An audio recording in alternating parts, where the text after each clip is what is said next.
Hello and welcome back to Authentically Shawna. I'm your host, Dr. Shawna Burke, and I am once again joined by my mom. And we are on day 4 of our river cruise. Today, we docked in a town called Mannheim, and we were really close to a town that we really wanted to see, which was Heidelberg.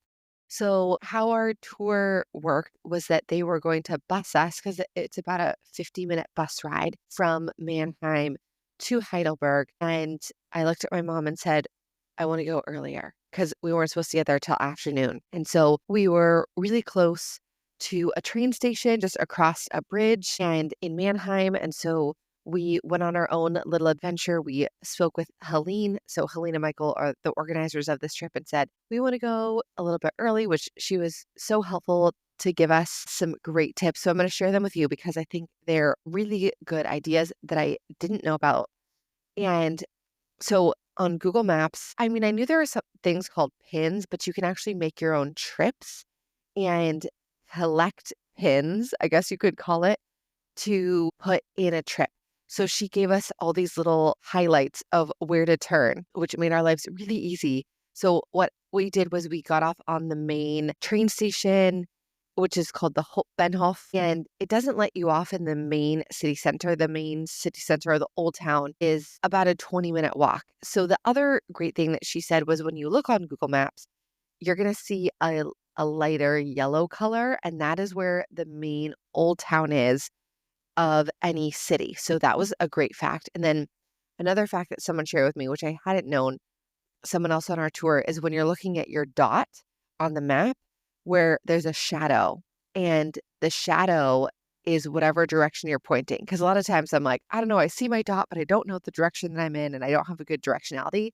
The shadow is the direction that your dot is in. So if you needed some good Google Map tips, there they are. So we arrived at the Hauptbahnhof in not that long of time. It took us about 20 minutes to go from one town to the next. So when we arrived, I'm going to share this. This is a fun fact about Germany. A lot of times you have to pay to go to the bathroom in Germany. And if you're in certain places like a train station, you get a little voucher to then use in a store. And so there was a Grossman, which is like I would say like a Rite Aid here. And I'm like, oh, perfect. I'm going to get my mom some chapstick because chapstick in Germany is just not the same as chapstick in America.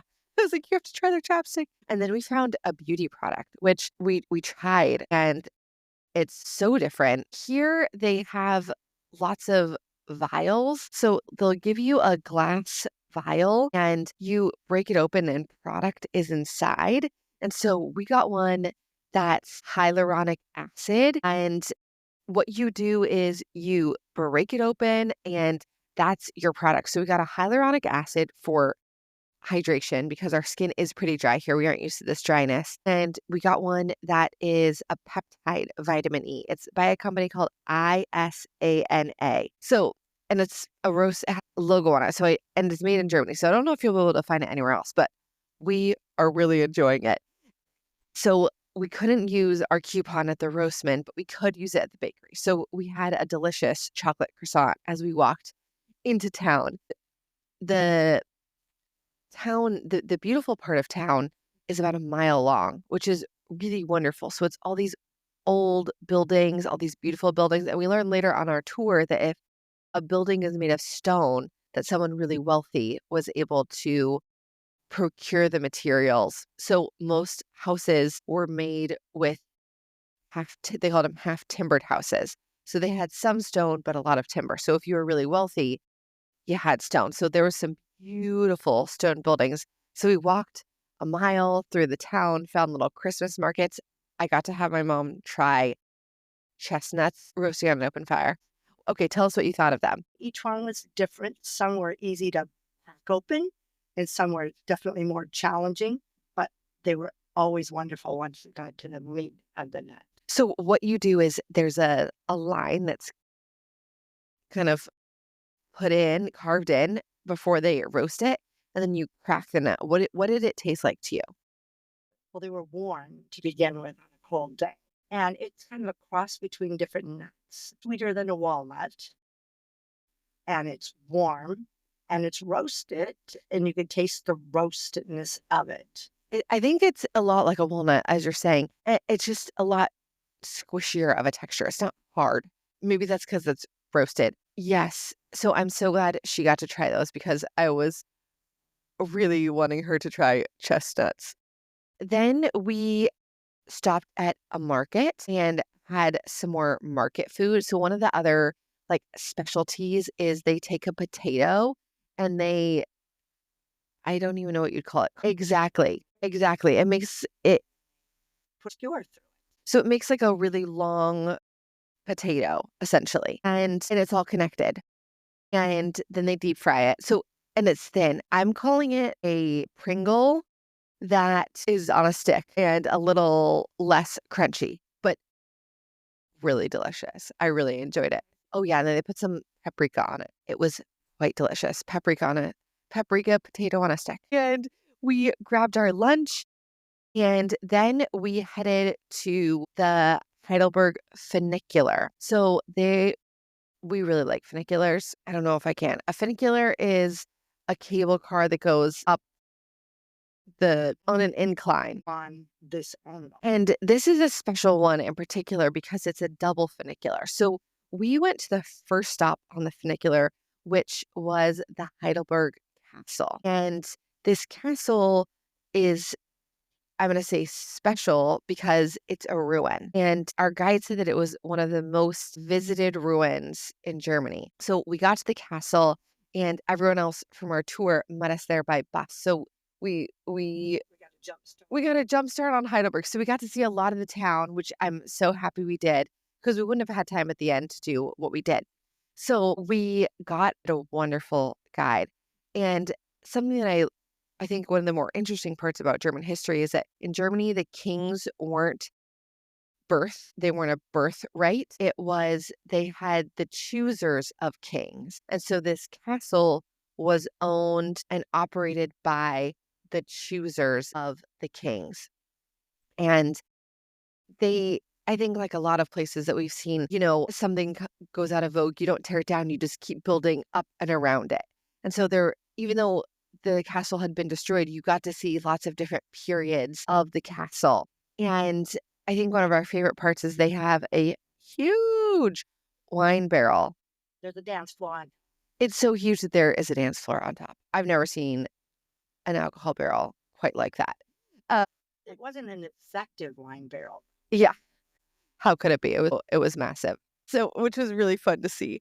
Then we went by bus down the mountain and we got to see a little bit of the guided part of the town. Another really fun thing is a souvenir that everyone should have in Heidelberg, which is called a student's kiss. And so I'm not sure what years this was. She didn't give years, but the students were only men and they all had tutors or mothers or someone who was watching over them. And so they couldn't get a lady's attention. And so a clever shop owner came up with a wafer and chocolate, and it was called the student's kiss because men would pass it along to women who they wanted to admire, but weren't able to talk to because because they were being watched and guarded. So you had to pass along chocolate in order for the man to know that he was interested in women. So obviously we had to go get a student's kiss for our tour. And then we had some free time in the city. And I said, Mom, we got to go to the top of the funicular. And so we go back to the train station. I should also note that I got my Christmas gift at this train station. It's, as someone said later that evening, we won the game of finding the best souvenir because I got a Christmas sweater that is Santa Claus riding the funicular to the castle. So good. I'm so happy. Reindeer, Santa presents on Funicular. It's so good. So they have a double funicular system. So we went back, we went on the modern day funicular, which takes you to the castle. That's the first stop. And then it takes you to a switch point. And once we got to the switch point, it had started to rain in the lower part of town. And when we got to the switch point, because we were going up the mountain, it started to snow. So as we switched over to the old cable car, which was built in 1907, it's a tiny little car, all wooden, and we got to watch it snow in a forest as we went up the funicular. If it sounds like a fairy tale, it was. It was, yes, this was our Hallmark in Heidelberg. I agree. That was definitely our Hallmark moment. Because that was, I mean, we saw the Christmas movie last year, Christmas in Heidelberg, and that was one of our main inspirations for wanting to come on this trip was that Christmas market movie. So we definitely had our Christmas market. It wasn't our Christmas market moment, it was our Heidelberg moment. So we got up to the very top, which is, Again, we're on another sunset, yes, dark enough to mm, see the snow, mm, but yet you still had some light in the sky. it was beautiful. So by the time we got up to the top, it was a little bit before 5 o'clock. So the sun is, S- Setting. yeah, rapidly. So the top is 550 meters. There's a hotel at the top. We didn't go in, but we walked around and, you know, Wonderful. but in the forest we found, what we would consider Christmas trees with fresh fallen snow, evergreen trees with fresh fallen snow. I mean, it looked like something straight out of a movie. It was so beautiful. And it was so quiet up there that you could hear the snow falling. You could hear the snow landing. So that was our really big highlight of the day. The leaves are not completely fallen yet. So you have this beautiful forest of mixed trees, and it's just spectacular. And then you can look over the side and you can see down below. You can see the city of Heidelberg, and you can see The Great. Nectar River. So the scenery was beautiful. The other, Every direction. yeah, the other fun fact that we learned was that Mark Twain actually visited Heidelberg. And the story is that he came to Heidelberg, actually went up the funicular, saw the river, and that was the inspiration for him to write Huck Finn, was his trip to Heidelberg. So we then came down the funicular. We got to do a little walk, a little quick speed walk through the other part of the Christmas market that we hadn't seen in the student square and hopped the bus. And then we came back and had a lovely dinner with two other people on our ship. We've just been new friends. We've just been having dinner with other people, which has been so lovely. And then something that we really liked is our cruise director had a quiz for us last night of Christmas. Trivia. Yes, It was challenging. it was challenging, but it was so interesting. We heard about some pretty fun traditions. So I highly recommend looking up some Christmas trivia because we learned some pretty interesting facts. And then as soon as we got on the ship, we set sail and are sailing towards France. So tomorrow we will get to go to Strasbourg, France. Thank you so much for joining us. I looked at my mom. She looked like she was going to say something. Do you have something that you would like to add? Yes, we were going to France. It's a double day, and we're seeing the Black Forest, which I'm very excited. So we will let you know how that goes tomorrow. We're signing off for tonight.